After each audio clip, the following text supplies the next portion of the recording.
특별한 수요일에 특별한 톡잘 특수통. 오늘 만나보실 특수통은요, 의사이자 인적 자본을 연구하는 경제학자 김현철 홍콩과학기술대 경제학과 정책학과 교수입니다. 안녕하세요. 네, 안녕하세요. 네, 두 번째 뵙습니다. 네, 반갑습니다. 오늘은 우리 사회의 어떤 굉장히 중요한 문제죠. 돌봄. 네. 돌봄 상황이 어떤 여러 가지 문제랑 연결돼 있는 것 같은데요. 네. 돌봄 현황이 어떻습니까, 우리나라? 예. 지금 우리나라 돌봄은 사실 위기 상황입니다. 응급 상황이라고 네. 말씀드릴 수가 있을 건데요. 이거에 대해서는 사실 이견의 여지가 별로 없습니다. 통계청의 지역별 고용조사에 따르면요, 내국인 가사도우미 숫자가 꾸준하게 줄어갔고요. 2013년, 10년 전엔 25만 명이었는데 지금은 한 11만 명 정도입니다. 이게 앞으로 더 줄어들 예정이죠. 왜냐하면 보통 이 직종에 계신 분들이 50대, 60대, 70대니까요.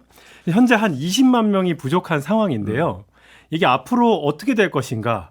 한 10년 뒤에는 대략 한 50만 명, 20년 뒤에는 100만 명 정도가 모자랄 것이다. 뭐 이렇게 예측하고 있습니다. 예, 그렇다면 이 돌봄을 하는 분들이 부족하다는 건 출산율엔 당연히 영향이 있을 것이고요. 네. 어떻습니까? 어떤 문제가 연결될까요? 돌봄이 부족한 거는 사실 제일 큰 거는요. 아이보다는요. 노인 돌봄에서 나옵니다. 네. 노인의 숫자가 기하급수적으로 늘어나고 있고요. 그런데 이제 돌봄 노동자 수는 적잖아요. 그래서 이제 이게 어떤 현상을 야기했냐면 간병비 혹은 돌봄 비용이 그 기하급수적으로 늘어나고 있는 거죠. 그래서 2013년 이제 작년 기준으로 해서 2016년에 비해서 간병비가 50% 정도 상승했는데요.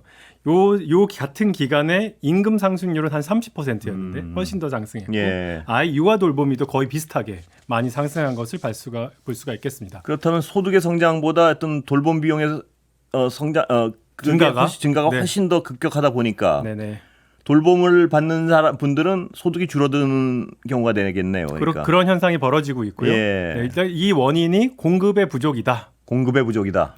자, 그럼 어떻게 해결해야 됩니까, 이 상황을?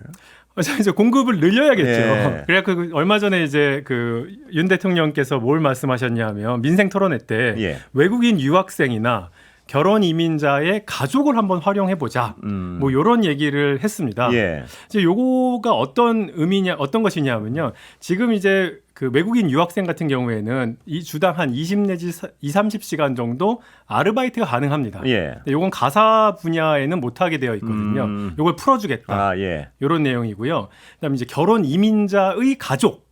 그러니까 결혼 이민 여성은 이미 이제 뭐 어떤 섹터든지 일을 할 수가 있는데 그분들의 가족이 한국에 들어올 수가 있는데 취업이 원래 안 돼요. 근데 요거를 좀 풀어서 요분들이 한국에 들어왔을 때 가사 노동에 종사할 수 있도록 한번 길을 열어보자. 뭐 이런 뜻으로 해석하면 될 것 같습니다. 그 방안에 대해서는 어떻게 평가하세요, 교수님은? 이게 그러니까 막 고육지책이다. 오죽하면 이럴까. 전 이런 생각을 좀 해보게 되었습니다. 그런데 그 들어오는 분들을 하여튼 저임금으로 써서 좀 낮은 비용으로 일을 하게 하자. 이게 그 본질 아닌가요? 그런 거죠. 네, 그런 거죠. 이제 그러니까 뭐 여기서 이제 우리가 좀 결정을 좀 해야 될 것 같은데요. 이분들을 이제 값싼 가격에 좀 써보자라는 것이 있는데 이것은 이제 한국은행에서 크게 한 두 가지 정도로 제시를 한번 했어요. 그러니까 첫 번째는요, 홍콩식입니다. 홍콩은요, 말하자면은 이제 외국인들한테 최저임금을 적용하지가 않고요. 자체 최저임금을 적용합니다. 그러니까 이제 외국인 차별이라고도 볼 수가 있는 거죠. 외국인 굉장히 싸게 합니다. 그래서 홍콩은 한 100 내지 150만 원 정도면 그러면은 외국인 가사도우미를 사용할 수가 있습니다. 그래서 그런 방식이 하나 있고요. 한은에서 또 하나 이제 제시한 방식은요. 지금 현행에 최저임금이 모두 다 동일하거든요. 요거를 좀 바꾸자. 그러니까 지역별 혹은 직역별로 좀 차등을 줘서 돌봄 노동자의 최저임금은 조금 낮춰서 이제 조금 우리나라의 사람들이 조금 저렴하게 그 가사도우미 혹은 돌봄 도우미를 간병 도우미를 써볼 수 있도록 좀 하자. 뭐 이런 제안을 하였습니다. 그런데 간병도우미에 예를 들어서 최저임금을 낮추면 두 번째 하는 방안은요. 그러면 내국인은 너무 가격이 싸니까 안 하려고 그러고 거기를 자연스럽게 외국인들이 채운다. 뭐 이렇게 되겠네요. 뭐 그런 셈이죠. 바람직합니까? 어떻습니까? 제가 사실 이거 고민이 굉장히 많습니다. 이게 양날의 검 같아요. 왜 그러냐 하면요. 자, 첫 번째로 외국인들에게 임금을 차별한다. 이건 뭐 차별이니까 이러면 안 된다라는 지적이 있습니다. 이거 당연히 맞는 말이고요. 그런데 이제 현행으로 지금 서울시가 이제 요 외국인 가사 도우미 시범 사업을 하는데 여기는 최저임금을 주자 이제 이렇게 해서 하는데 그럼 이제 최저임금이 8시간만 일해도 한 달에 이제 200만 원, 210만 원입니다. 그러면 이제 어떤 사람들이 쓸 수 있냐면 뭐 소득이 뭐 한 500만 원은 넘어야지 이제 뭐 세금 내고 나면 300만 원 받는데 그 중에 210만 원을 내고 나면 별로 남는 게 없잖아요. 그러면 이제 이게 어떤 비판이 되냐 하면은 부유한 사람들 혹은 돈 많이 버는 사람들의 전유물이 될 가능성이 있는 거죠. 그럼 이제 이게 굉장히 좀 고민이 됩니다. 그래서 사실 저도 좀 고민이 좀 많았는데요. 저는 좀 이렇게 얘기 드리고 싶어요. 일단은 최저임금을 주는 게 맞다. 왜 그러냐 하면은 이분들이 앞으로 우리의 궁극적으로 이웃이 될 사람들이에요. 제가 이것 때문에 한번 일본을 최근에 갔다 왔어요. 일본에 갔다 와서 이제 노인 요양 시설에 갔다 왔는데 일본은 이제 어떤 식으로 운영이 되고 있냐면 보통 대부분 20대의 젊은 여성들입니다. 그분들이 가사 도우미 내지는 요양 시설에 이제 그 간병 도우미를 먼저 오세요. 그런 다음에 이제 8년 내에 그 일본어 시험, 이제 일본어 2급 시험 패스하고요. 우리나라로 치면 요양보호사 자격 시험을 패스해야 됩니다. 그러면은 이분들이 이제 일본어 실력도 굉장히 유창해지고 그 일본에서 충분히 정주할 수 있는 여건을 갖추면요. 이러면 이제 영주권을 줘요. 그러니까 사회 일원으로 받아들여지는 거군요. 그렇죠. 근데 그런 분들 이제 그러니까 결국은 많은 이민이 노동자를 찾는 것에서 시작해서 이웃으로 귀결합니다. 근데 이제 이웃을 처음부터 차별하는 것은 대놓고 차별하는 거는 저는 궁극적인 차별의 부작용 내지 그 차별의 비용이 있기 때문에 이 방식은 좀 적절하지 않다. 홍콩식의 방식은 적절하지 않다고 생각하고 있습니다. 그럼 교수님 말씀하신 대로 하면 비용은 안 떨어지는 거 아닙니까? 간병인을 쓰는 비용은 계속 높을 거 아니에요. 그 대안은 뭔가요? 네, 그래서 사실은 저는 한국은행에서 제시한 두 번째 방안. 그러니까 직능별로, 직역별로 혹은 지역별로 좀 다르게 할 수 있는 방안에 대해서는 그거는 좀 고민해볼 여지가 충분히 있지 않을까 뭐 이렇게 생각을 합니다. 차별 없이 어떤 직역으로는 아예 낮은 데서 시작하게 임금을. 그렇죠. 그러니까 뭐 사실은 이제 제가 이것도 비판하시는 분들이 많아요. 야, 뭐 직업에 귀천이 없는데 왜 이걸 이렇게 다르게 하느냐라고. 그거밖에 할 수 없는 분들은 그런 비판이겠죠. 그거밖에 그렇죠. 간병인밖에 할 수 없는 분들은 그럼 실질적으로 임금이 갑자기 훅 떨어지게 되는데 그걸 감내할 수 있느냐 뭐 이런 거 아니겠습니까? 네, 그런 거 있을 수 있고요. 근데 제 생각엔 내국인은 좀 이제 언어에서 이제 장점이 있고 그래서 막 그것도 톡 떨어질 것 같지는 않지만 제가 왜 요 고민을 좀 하면서 우리나라에서 예를 들어서 지방과 서울은 사는 비용이 굉장히 차이가 나거든요. 근데 최저임금의 목적이 최소한의 생계는 보장하자 이건데 아니 그러면 지방과 서울은 사는 비용이 굉장히 다른데 왜 지역 간에는 차이를 두지 못하며 또 직역 간에서도요 어떤 노동자들은 굉장히 많은 위험을 감수하고 훨씬 더 힘든 중노동을 하시는 분들이 있고요. 뭐 상대적으로는 좀 쉬울 수 있는 뭐 편의점 알바 같은 것도 있는데 꼭 여기에 최저임금이 똑같아야 되냐? 이게 과연 공정한 건가? 라는 좀 의문이 있습니다. 직역별 최저임금이 차등해야 된다는 것은 사회정의에도 어긋나지 않는다 이렇게 보시는 거군요. 저는 그렇다고 생각합니다. 그래서 우리 사회가 좀 고민해볼 만한 여지가 충분히 있다. 그리고 이민은 굉장히 더 활짝 열어야 된다는 생각이신 거죠, 그러니까. 네, 그렇습니다. 이민은 굉장히 열어야 되고요. 이민을 우리가 받을 때 크게 이제 두 가지 부류로 생각해 보시면 좋을 것 같아요. 고숙련 노동자가 있고요, 저숙련 노동자가 있습니다. 고숙련 노동자는요, 우리가 굉장히 열심히 말하자면 인재를 모셔와야 되는데 우리는 굉장히 그거에도 이제 부족한 나라죠. 그걸 해야죠, 당연히. 그거 열심히 해야 해야죠. 그거는 뭐 도저히 방법이 없이. 근데 고숙련 노동자들을 수입하는 일에 대해서는 사람들 반감이 별로 없을 것 같은데. 비교적 그렇죠. 네, 그거는 그분들이 이제 정주하더라도 영원히 우리나라에 살더라도 큰 문제가 되는 경우는 별로 없습니다. 사실 이제 어려운 거는 뭐냐면 저숙련 노동자의 경우입니다.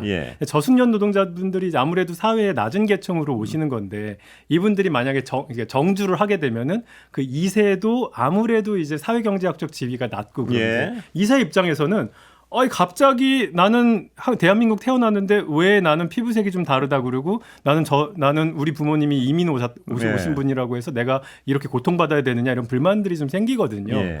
그래서 모든 저숙련 노동자들을 다 정주형 형태로 받을 수는 없지만 일부 아까 말씀드린 그렇게 숙련되고 또 뭐 일본어 굉장히 잘해진다고 말씀드렸잖아요. 대한민국 언어와 문화에 완전히 녹아들인 분들은 지금 앞으로도 돌봄 노동자가 이렇게 부족한데 이분들은 영주할 수 있는 권리를 잘 적응하신 분들에게는 드려야 된다고 생각합니다. 제가 어떤 통계를 봤더니 이민자가 많이 늘어날수록 어떤 그 사회 혁신이랄까 이건 분명히 더 가시적으로 늘어난다 뭐 이런 통계는 본 것 같습니다. 혁신도 늘어나지만요, 비용도 늘어날 수 있습니다. 이게 어떤 경제학의 이제 같은 연구들인데요.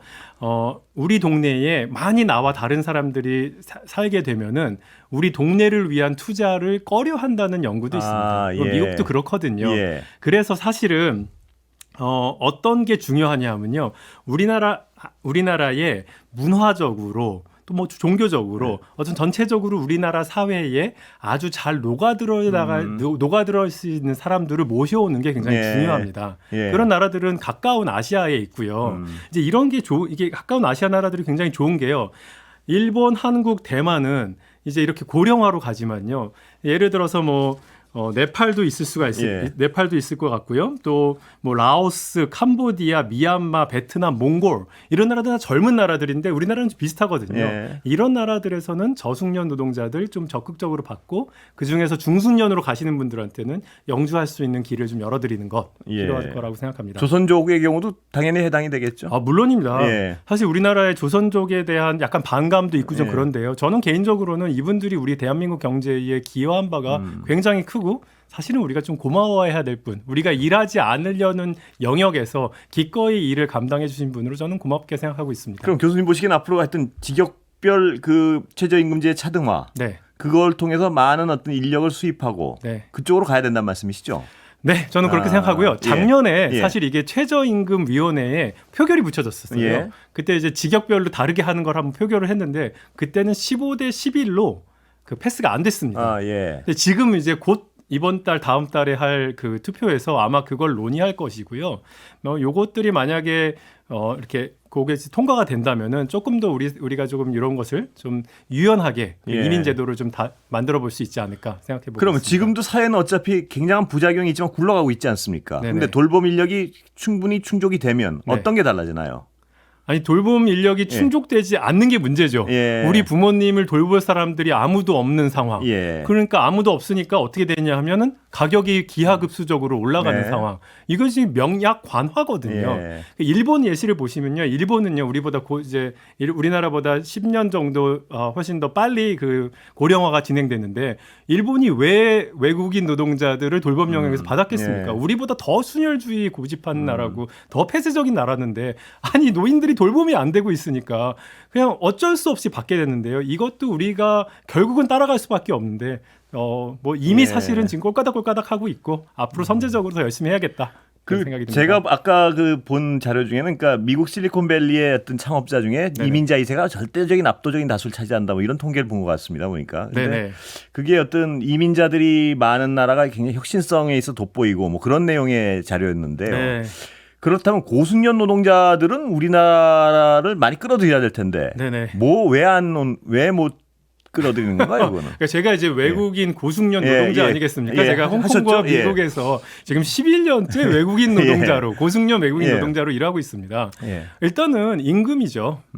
제가 미국과 홍콩에서 받는 임금과 제가 만약에 대한민국의 교수로 오면요 월급이 3분의 1 토막이 납니다.